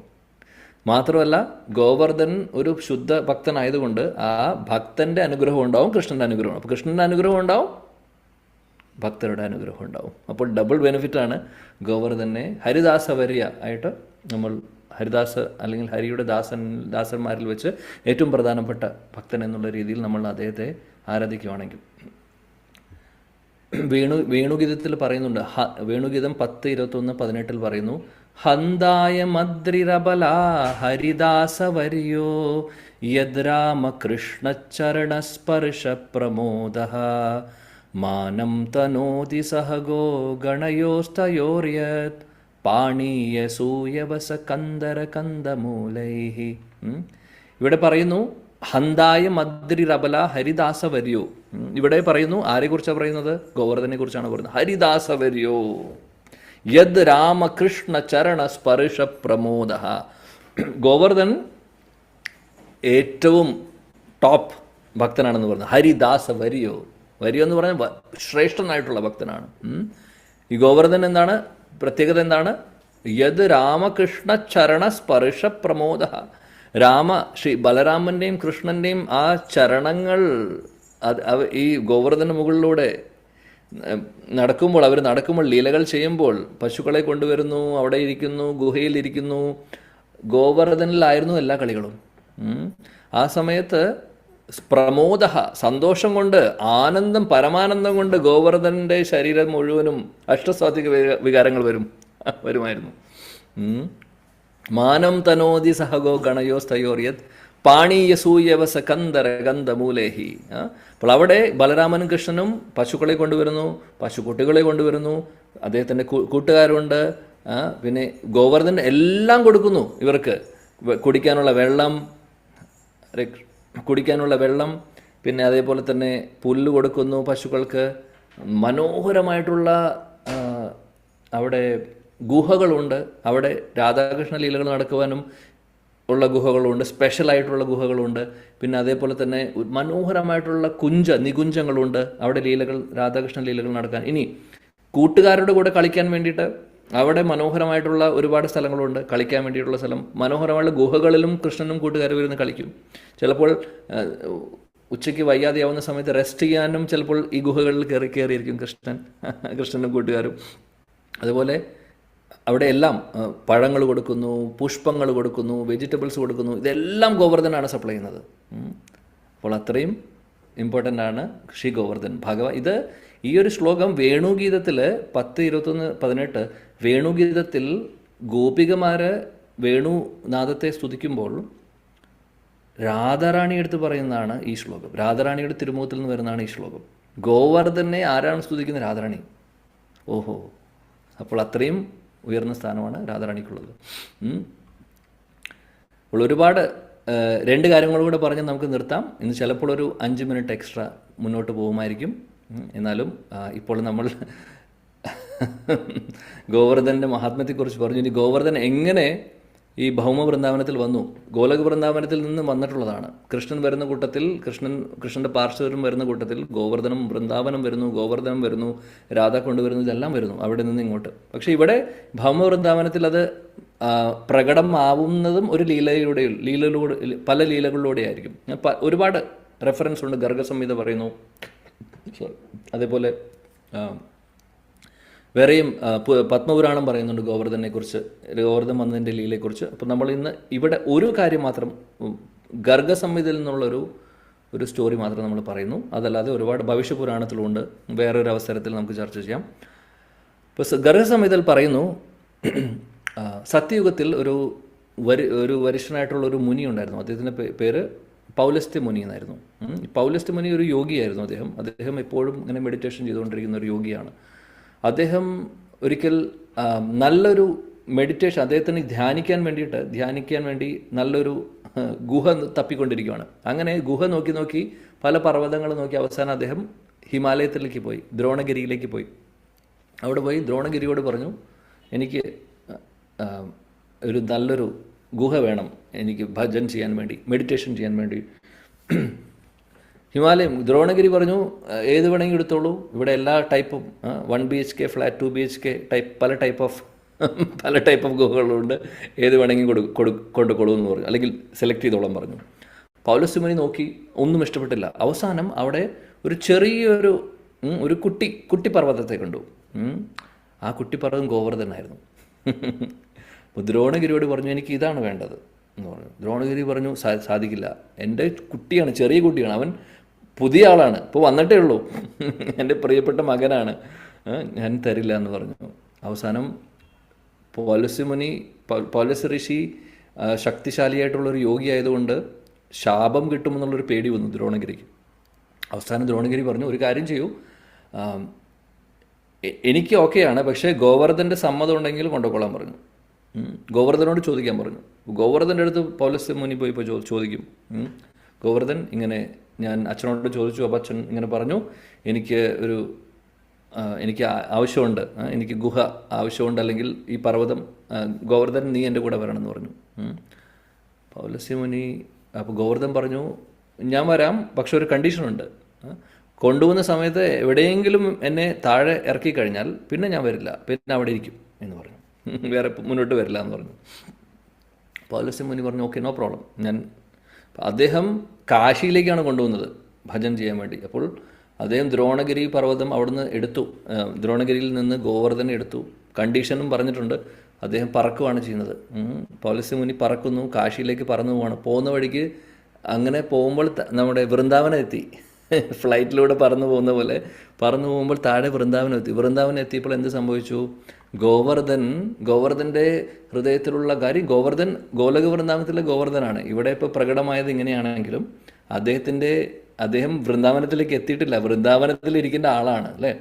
ആ സമയത്ത് വൃന്ദാവനത്തിന് മുകളിലൂടെ പറന്നപ്പോൾ ഗോവർദ്ധന് മനസ്സിലായി, ഗോവർദ്ധൻ്റെ ഉള്ളിൽ അഷ്ടസ്വാധിക വികാരങ്ങളൊക്കെ വന്നു. ഗോവർദ്ധന് മനസ്സിലായി, ഇതാണ് എൻ്റെ സ്ഥലം, എനിക്കിവിടെ ഇരിക്കണം. അതുകൊണ്ട് എന്ത് ചെയ്തു? പൗലസ്ത്യ മുനിയുടെ ഉള്ളിൽ ഒരു തോന്നൽ വന്നു. അദ്ദേഹത്തിന് എന്താ വന്നത്? പ്രകൃതിയുടെ വിളി വന്നു. അദ്ദേഹത്തിന് ബാത്റൂമിൽ പോകണം. പ്രകൃതിയുടെ വിളി വന്നു ആ സമയത്ത്. അത് ഗോവർദ്ധൻ അദ്ദേഹത്തെ കൊണ്ട് തോന്നിപ്പിച്ചു. ഗോവർദ്ധൻ പ്രാർത്ഥിച്ചു, ഓ കൃഷ്ണ, എങ്ങനെയും എനിക്ക് ഇവിടെ നിൽക്കണം, എനിക്ക് ഇനി മുന്നോട്ട് പോകണ്ട, കാശിയിലേക്ക് പോകണ്ട, ഇവിടെ മതി. അങ്ങനെ പൗലോസ് ഋഷിക്ക് പരമാത്മാവായിട്ടുള്ള ഭഗവാൻ തോന്നിപ്പിച്ചു. അങ്ങനെ അദ്ദേഹം എന്ത് ചെയ്തു? പറഞ്ഞു, അത്യാവശ്യമായിരുന്നു. അതുകൊണ്ട് അദ്ദേഹം ഗോവർദ്ധനോട് പറഞ്ഞു, തൽക്കാലം ഞാൻ ഇവിടെ വെക്കുന്നുണ്ട്, ഞാൻ പെട്ടെന്ന് പോയിട്ട് വരാം, പെട്ടെന്ന് കുളിച്ച് വരാമെന്ന് പറഞ്ഞു. കാര്യം സാധിച്ച് കുളിച്ചിട്ട് വരാമെന്ന് പറഞ്ഞു. ഗോവർദ്ധൻ ഒന്നും മിണ്ടിയില്ല. ഓക്കെ ശരി എന്ന് പറഞ്ഞു. ഒന്നും മിണ്ടിയില്ല. തിരിച്ച് പൗലോസ് മുനി ഉടനെ തന്നെ വന്നു. കുറച്ച് മിനിറ്റുകളിൽ തന്നെ തിരിച്ചു വന്നു. അദ്ദേഹം പോവാം എന്ന് പറഞ്ഞ് എടുത്തപ്പോൾ ഗോവർദ്ധൻ വരുന്നില്ല. ഗോവർദ്ധൻ പറഞ്ഞു, പൗലോസ് ഋഷി ചോദിച്ചു, എന്തുകൊണ്ട് വരുന്നില്ല? അപ്പോൾ ഗോവർദ്ധൻ പറഞ്ഞു, നമ്മുടെ കണ്ടീഷൻ എന്തായിരുന്നു? എന്തെങ്കിലും സംഭവിച്ചാൽ എന്നെ എവിടെയെങ്കിലും വരുത്തി കഴിഞ്ഞാൽ പിന്നെ വരില്ല എന്നായിരുന്നു. പിന്നെ എന്തുകൊണ്ട് എന്നോട് ചോദിക്കുന്നു? എനിക്ക് വരാൻ പറ്റില്ല. അപ്പോൾ ഇദ്ദേഹം പറഞ്ഞു, ഇതൊരു അത്യാവശ്യ സാഹചര്യമായിരുന്നു, ഇങ്ങനെയായിരുന്നില്ല, ഈ ഒരു കാര്യം കണ്ടീഷനിൽ ഉണ്ടായിരുന്നില്ല. ഇതൊരു പ്രകൃതിയുടെ വിളി വരുമ്പോൾ അത് ആർക്കാണെങ്കിലും അതെങ്ങനെ കണ്ടീഷനിൽ വെക്കാൻ പറ്റും? സമ്മതിക്കില്ല എന്ന് പൗലോസ് ഋഷി പറഞ്ഞു. ഗോവർദ്ധൻ പറഞ്ഞു, നിങ്ങൾ എന്ത് വേണമെങ്കിൽ പറഞ്ഞോളൂ, ഞാൻ ഇവിടെ നിന്ന് വരണ പ്രശ്നമില്ല എന്ന് പറഞ്ഞു. എന്ത് വേണമെങ്കിൽ ചെയ്തോളൂ, എന്നെ വേണമെങ്കിൽ കത്തിച്ച് കളഞ്ഞോളൂ, എന്നെ കത്തിച്ച് ചാമ്പലാക്കിക്കോളൂ, ശപിച്ചോളൂ, കുഴപ്പമില്ല, ഞാൻ വരില്ല, വൃന്ദാവനം വിട്ട് ഞാൻ വരില്ല. ഗോവർദ്ധൻ പറഞ്ഞു. പൗലോസ് ഋഷി ദേഷ്യം വന്നു. പൗലോസ് മുനി പറഞ്ഞു, ഞാൻ നിന്നെ ശപിക്കുന്നു. ഓരോ ദിവസവും നീ ഓരോ കടുകുമണി എന്ന് പറയുന്നു, അതേപോലെ തില്ലെന്നും പറയുന്നുണ്ട്, എള്ളിൻ്റെ വലിപ്പത്തിൽ ഓരോ ദിവസവും നിൻ്റെ വലിപ്പം കുറഞ്ഞു വരുമെന്ന് പറഞ്ഞ് ശാപം കൊടുത്തു എന്നാണ് പറയുന്നത് പൗലോസ് മുനി. പക്ഷെ ഒരു കാര്യം മനസ്സിലാക്കണം, ഭഗവാന്റെ പരിശുദ്ധ ഭക്തനായിട്ടുള്ള ഗോവർദ്ധന് ആർക്കാണ് ശപിക്കാൻ സാധിക്കുന്നത്? ആർക്കും ശപിക്കാൻ സാധിക്കില്ല. പക്ഷേ ഇത് ഹരേ കൃഷ്ണ ലീലയുടെ ഭാഗമായിട്ട് നടക്കുന്നതാണ്. ഹരേ കൃഷ്ണ. ശില പ്രഭുപാദ് കി ജയ്. ഓക്കെ, അങ്ങനെ എവിടെ എത്തി? ഇടയിൽ വന്നപ്പോൾ ഒരു ഫ്ലോ പോയി. ഗുരവേ ഗൗരചന്ദ്രായ രാധികായ തദാലയെ കൃഷ്ണായ കൃഷ്ണഭക്തായ തദ്ഭക്തായ നമോ നമഃ. അപ്പോൾ ശാപമൊന്നും ഭഗവാന്റെ ശുദ്ധഭക്തരെ ഏൽക്കില്ല. പക്ഷെ എന്നാലും ലീലയുടെ ഭാഗമായിട്ട് നടക്കുന്നതാണ് ഇതെല്ലാം. അപ്പോൾ എന്നാലും അങ്ങനെ ഒരു കഥ അതിൻ്റെ പുറകിലുണ്ട്. അപ്പോൾ പക്ഷെ നമ്മുടെ ആചാര്യന്മാർ പറയുന്നു, ഗിരിരാജിനെ കാണാൻ സാധിക്കാത്തതിൻ്റെ കാരണം അതൊന്നുമല്ല. കാരണം എന്താണെന്ന് വെച്ചാൽ, ഗിരിരാജ് രാധാകൃഷ്ണൻ്റെ ആ ഒരു വിരഹത്തിൽ ഗിരിരാജിൻ്റെ സൈസ് കുറഞ്ഞു വരുവാണ്. കാര്യം രാധാകൃഷ്ണൻ ലീലകൾ അവസാനിപ്പിച്ച് ഗോലോക വൃന്ദാവനത്തിലേക്ക് പോയി. അത് ഗിരിരാജിന് സഹിക്കാൻ പറ്റിയില്ല. അതുകൊണ്ട് ഗിരിരാജ് ഓരോ ദിവസവും അദ്ദേഹം ആ ഒരു വിരഹത്തിൽ കരഞ്ഞുകൊണ്ട് അദ്ദേഹം താഴെ ഇരുന്ന് പോവുകയാണ്. അങ്ങനെയാണ് ഇത് ചെറുതായിട്ടുള്ളതെന്ന് പറയുന്നു നമ്മുടെ ആചാര്യന്മാർ. ഇനി വേറൊരു ചെറിയൊരു കഥയും കൂടെ ഉണ്ട്, അതുകൊണ്ട് പറഞ്ഞ് നമുക്ക് വൈൻഡപ്പ് ചെയ്യാം. പൗലോസ് ഋഷിയുടെ കഥ സത്യയുഗത്തിലാണെന്നാണ്. അപ്പോൾ ഗോവർദ്ധനം ആ സമയത്ത് കൃഷ്ണൻ ലീലകൾ ചെയ്യുന്നേക്കാൾ സത്യയുഗത്തിലെ ഗോവർദ്ധനം വൃന്ദാവനത്തിൽ എത്തിയിട്ടുണ്ട്, ഭൗമ വൃന്ദാവനത്തിൽ എത്തിയിട്ടുണ്ട്. കൃഷ്ണൻ അവതാരമെടുക്കുന്നത് ദ്വാപരയുഗത്തിലാണ്. അപ്പോൾ കൃഷ്ണനെ അദ്ദേഹത്തിന് സേവിക്കാനുള്ള അവസരം കിട്ടിയിട്ടില്ല അതുവരെ. അപ്പോൾ അദ്ദേഹം ഗോവർദ്ധൻ പ്രാർത്ഥനയിലായിരുന്നു, ഓ കൃഷ്ണ എന്നാണ് നീ വരുന്നത്, എന്നാണ് എനിക്ക് അവസരം കിട്ടുക അങ്ങേ സേവിക്കാൻ എന്ന് അദ്ദേഹം ചിന്തിച്ചുകൊണ്ടിരിക്കുന്നു, കാത്തിരിക്കുകയാണ് സത്യയുഗം മുതൽ. അപ്പോൾ ത്രേതായുഗമായപ്പോൾ ഒരു ദിവസം എന്ത് സംഭവിക്കുന്നു? ശ്രീ രാമചന്ദ്ര ഭഗവാന്റെ നമുക്കറിയാം ലങ്കയിലേക്ക് ക്രോസ് ചെയ്യാൻ വേണ്ടിയിട്ട് നമ്മൾ കല്ലുകൾ കൊണ്ട് അവർ ബ്രിഡ്ജ് പണിയുന്നുണ്ട് അല്ലേ, നമുക്കറിയാം എല്ലാവർക്കും ആ കഥ. അപ്പോൾ ആ ഒരു സമയത്ത് ഈ ഇൻസ്ട്രക്ഷൻ കൊടുക്കും, അത് വലിയ വലിയ കല്ലുകളും പർവ്വതങ്ങളും കൊണ്ടുവരാൻ പറയും. അപ്പോൾ ഹനുമാൻ നേരെ പറന്നു വരുവാണ്, ഹനുമാൻ തപ്പി നടക്കുകയാണ് വലിയ നല്ല പർവ്വതങ്ങൾ നോക്കി. അങ്ങനെ അവസാനം ഹനുമാൻ വൃന്ദാവനത്തിലേക്ക് വരുന്നു. വൃന്ദാവനത്തിലേക്ക് വന്ന് ഗോവർദ്ധനെ എടുക്കുന്നു. ഗോവർദ്ധനം കണ്ടപ്പോൾ ഹനുമാൻ ഇഷ്ടമായി, ഇത് കൊണ്ടുപോകാം. അപ്പോൾ ഗോവർദ്ധനോട് പറഞ്ഞു ഇങ്ങനൊരു സംഭവമുണ്ട്, ശ്രീരാമചന്ദ്ര ഭഗവാൻ അദ്ദേഹത്തിൻ്റെ സേവനത്തിലേക്ക് വേണ്ടിയിട്ടാണ്, അദ്ദേഹത്തിന് അങ്ങയുടെ മുകളിലൂടെ നടന്ന് ക്രോസ് ചെയ്ത് ലങ്കയിലേക്ക് പോകാൻ വേണ്ടിയിട്ടാണ് സീതാദേവിയെ രക്ഷിക്കാൻ. ഗോവർദ്ധൻ എക്സൈറ്റ്മെൻറ്റായി, ഗോവർദ്ധന് ത്രില്ലായി. യെസ് എന്നെ കൊണ്ടുപോകും, എങ്ങനെയും കൊണ്ടുപോകും. ഞാൻ കഴിഞ്ഞ യുഗം മുതൽ കാത്തിരിക്കുകയാണ്, ഇപ്പോൾ ത്രേതായുഗമായപ്പോൾ കൃഷ്ണനായിട്ടല്ല എന്നാൽ രാമചന്ദ്രനായിട്ടാണ് വന്നിട്ടുള്ളത്, എന്നാലും എനിക്ക് ഭഗവാനെ സേവിക്കാനുള്ളൊരു അവസരമാണ്, എന്നെ കൊണ്ടുപോകും. അദ്ദേഹം ഒരുപാട് സന്തോഷമായി ഹനുമാൻ ഗോവർദ്ധൻ എടുത്തു കൊണ്ടുപോവാണ്. കൊണ്ടുപോകുന്ന സമയത്ത് അപ്പോൾ ഹനുമാൻ ഒരു അശരീരി കേൾക്കുവാണ്. ഹനുമാൻ കേൾക്കുന്നു, അതായത് അവിടെ ശ്രീരാമചന്ദ്ര ഭഗവാന്റെ ശംഖിൻ്റെ നാദമാണ് കേൾക്കുന്നത്. ഹനുമാൻ എന്താണ് പറയുന്നത്? ഓൾറെഡി വേണ്ട കല്ലുകളും പർവ്വതങ്ങളൊക്കെ കിട്ടിയിട്ടുണ്ട്, ഓൾറെഡി ആ ഒരു ബ്രിഡ്ജ് പണിതു, ഇനി വേറെ ആവശ്യമില്ല എന്ന് പറഞ്ഞു, ഇനി വേറെ ഒന്നിൻ്റെ ആവശ്യമില്ല എന്ന് പറഞ്ഞു. അത് കേട്ടപ്പോൾ ഹനുമാൻ തിരിച്ചവിടെ വെച്ചു, ഗോവർദ്ധനെ തിരിച്ചു വെച്ചപ്പോൾ ഗോവർദ്ധന് വിഷമമായി. ഗോവർദ്ധൻ പറഞ്ഞു, ഞാൻ കഴിഞ്ഞ യുഗം മുതൽ കാത്തിരിക്കുകയാണ് ഭഗവാനെ സേവനം ചെയ്യാൻ, അങ്ങ് തിരിച്ചു വെച്ചു, അങ്ങ് എനിക്ക് വാക്ക് തന്നു, എന്നെ എടുത്തു, എന്നിട്ട് ഇപ്പോൾ തിരിച്ചു വെച്ചു. ഹനുമാൻ പറഞ്ഞു, ഞാൻ എന്ത് ചെയ്യാനാണ്, അവിടെ ആവശ്യം കഴിഞ്ഞു, എനിക്ക് എൻ്റെ നാഥൻ്റെ ശംഖുനാഥം കേട്ടു, അപ്പോൾ ഇനി ആവശ്യമില്ല. ഹനുമാൻ പറഞ്ഞു, ഗോവർദ്ധൻ പറഞ്ഞു, ഇനി ഞാനെങ്ങനെ ജീവിക്കും? ഗോവർദ്ധൻ കരഞ്ഞിരിക്കുകയാണ്. അപ്പോൾ ഹനുമാൻ പറഞ്ഞു, നീ വിഷമിക്കേണ്ട ആവശ്യമില്ല, ഞാൻ നിനക്ക് വേണ്ടി പ്രാർത്ഥിക്കാം, അനുഗ്രഹിക്കാം. എന്നിട്ട് പറഞ്ഞു, ദ്വാപരയുഗത്തിൽ ഈ ശ്രീരാമചന്ദ്ര ഭഗവാൻ കൃഷ്ണനായിട്ട് വരുന്നു, നിന്റെ പ്രിയപ്പെട്ട പ്രാണനാഥനായിട്ടുള്ള കൃഷ്ണനായിട്ട് വരുമ്പോൾ കൃഷ്ണൻ എല്ലാ സമയത്തും സദാസമയത്തും ഗോവർദ്ധനിലായിരിക്കും, നിന്റെ ചുറ്റുവട്ടത്തിലായിരിക്കും എപ്പോഴും. വീട്ടിൽ ഉറങ്ങുന്ന സമയം ഒഴിച്ച് ബാക്കിയുള്ള സമയം മുഴുവനും കൃഷ്ണൻ എവിടെയായിരിക്കും. ഒരു പ്രാവശ്യം അവിടെ രാമചന്ദ്ര ഭഗവാൻ ഒരു പ്രാവശ്യം ക്രോസ് ചെയ്യാൻ വേണ്ടി മാത്രമാണ് നിന്നെ ഉപയോഗിക്കുന്നുള്ളൂ അങ്ങോട്ട് പോവുകയാണെങ്കിൽ. പക്ഷേ ദ്വാപരയുഗത്തിൽ അങ്ങനെയല്ല, എല്ലാ ദിവസവും കൃഷ്ണൻ വന്ന് കൃഷ്ണൻ നിന്റെ കൂടെ തന്നെയാണ് എപ്പോഴും. 24 മണിക്കൂറിലെ 20 മണിക്കൂർ നിന്റെ കൂടെയാണ്, പിന്നെ എന്ത് വേണം എന്ന് ചോദിച്ചു. ഇതിനും വലിയ ഒരു സൗഭാഗ്യം എന്താണ്? ഗോവർദ്ധൻ ത്രില്ലായി. ആ സമയത്ത് ഹനുമാൻ പറഞ്ഞു, അവിടെ തീർന്നില്ല, മാത്രമല്ല ആ പരമദൈവത്വം പുരുഷൻ കൃഷ്ണൻ നിന്നെ കൈകളിലെടുത്ത് കൃഷ്ണൻ്റെ തലയുടെ മുകളിൽ സ്ഥാനം തരും നിനക്ക്. ഗോവർദ്ധന ലീല നടക്കുന്നതാണ് പറയുന്നത്. ആ കൃഷ്ണൻ നിന്നെ എടുത്ത് കൃഷ്ണൻ്റെ തലയുടെ മുകളിൽ നിന്നെ. ഗോവർദ്ധൻ അത് കിട്ടപ്പോൾ അഷ്ടസ്വാത്വിക വികാരങ്ങളൊക്കെ വന്നു തുടങ്ങി. അദ്ദേഹത്തിൻ്റെ ഫ്യൂച്ചറിൽ വരാൻ പോകുന്ന മഹാസൗഭാഗ്യത്തെ കുറിച്ച് ഓർത്ത് അങ്ങനെ അദ്ദേഹം ഓർത്തുകൊണ്ട് ഇരിക്കുകയായിരുന്നു. എന്ന് ദ്വാപരയുഗം വന്നാൽ കൃഷ്ണനെ, എൻ്റെ പ്രിയ പ്രാണനാഥനെ കാണാനും ഭഗവാന്റെ ആ ഒരു ലീലയിൽ പങ്കെടുക്കാനും എനിക്ക് ഭഗവാനെ സേവിക്കാനുള്ള അവസരം കിട്ടുമെന്ന് ഓർത്തുകൊണ്ട് ഗോവർദ്ധൻ ഇരിക്കുമായിരുന്നു. അങ്ങനെ ഒരുപാട് പറയാനുണ്ട്. ഗോവർദ്ധനം വളരെ സ്പെഷ്യലാണ്, ഇനിയും പറയാനുണ്ട്. വേറൊരു അവസരത്തിൽ നമുക്ക് എപ്പോഴെങ്കിലും ചർച്ച ചെയ്യാം. ശ്രീ ഗോവർദ്ധനം ഭഗവാന്റെ വളരെ പ്രിയപ്പെട്ട ഭക്തനാണ്. അപ്പോൾ കൃഷ്ണനായിട്ട് ആരാധിക്കുവാണെങ്കിലും ഗോവർദ്ധൻ കൃഷ്ണൻ്റെ എല്ലാ ശക്തിയും ഉണ്ട്. ആക്ച്വലി കൃഷ്ണനായിട്ട് കണ്ടാലും തെറ്റല്ല. ചിലപ്പോൾ ചില ഗോവർദ്ധന ശിലയിൽ നമ്മൾ മയിൽപ്പീലി വെക്കുന്നത് കാണാം, ആ ഒരു ഭാവവും തെറ്റല്ല. എന്നാൽ അതേപോലെ തന്നെ ഭക്തഭാവത്തിലാണ് ഗോവർദ്ധനെ കാണുന്നത് വെച്ചാലും അത് അതിനേക്കാൾ ശ്രേഷ്ഠമാണ്. കാര്യം ഭക്തരുടെ ഭാവത്തിൽ നമ്മൾ ആരാധിക്കുമ്പോൾ ഭക്തരുടെ കൃപയും കിട്ടുന്നു, ഭഗവാന്റെ കൃപയും കിട്ടുന്നു. അതാണ് വ്യത്യാസം. ഭഗവാൻ കൂടുതൽ ഇഷ്ടപ്പെടുന്നത് അതായിരിക്കും. ഇന്നത്തെ ഒരു ദിവസം നമ്മൾ ശ്രീ ഗോവർദ്ധൻ ശ്രീ ഗോവർദ്ധൻ്റെ തൃപാദങ്ങളിൽ നമസ്കരിച്ചുകൊണ്ട് പ്രാർത്ഥിക്കാം. നമസ്തേ ഗിരിരാജായ ഗോവർദ്ധന നാമിനെ അശേഷക്ലേശനാശായ പരമാനന്ദദായിനെ.